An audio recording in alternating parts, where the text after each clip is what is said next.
Hechos capítulo 2, versículos 16 y 17. Pedro se levanta y da un sermón que se convierte en como 3,000, ¿no? Miles de personas.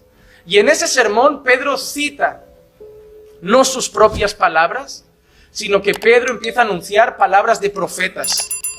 Estaba predicando a un público que, entre otras nacionalidades, también había muchos judíos.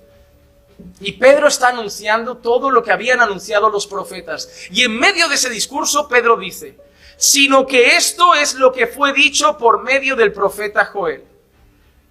Y sucederá en los últimos días.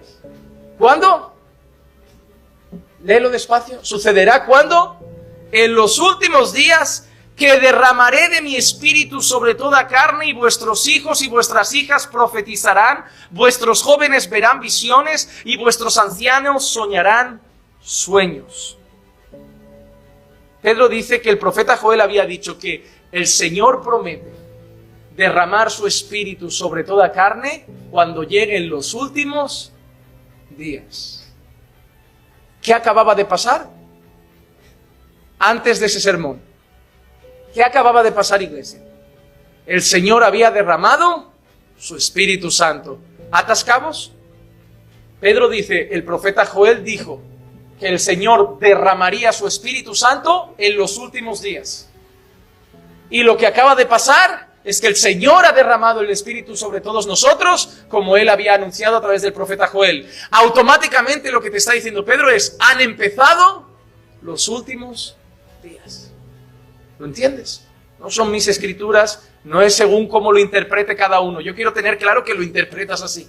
En los últimos días derramaré de mi espíritu sobre toda carne. Acaba de derramar el espíritu sobre toda carne. Ha dicho que lo hará cuando, en los últimos días. Por lo tanto, estamos en los últimos días. Sencillo. Así que cuando te encuentres a tu amigo con otras visiones y pensamientos y te diga, ya están llegando los últimos días, tú les dices, no, esto fue hace mucho. No es que estén llegando los últimos días, es que los últimos días, ¿saben lo que pasa? El problema es que los últimos días, Dios no dijo cuánto durarían.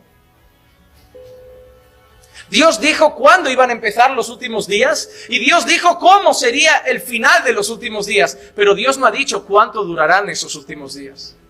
Pero sabemos cuándo empezaron. ¿Cuándo? El día de Pentecostés. Pedro dijo que ya Dios había anunciado que eso era una muestra de que estaban en los últimos días.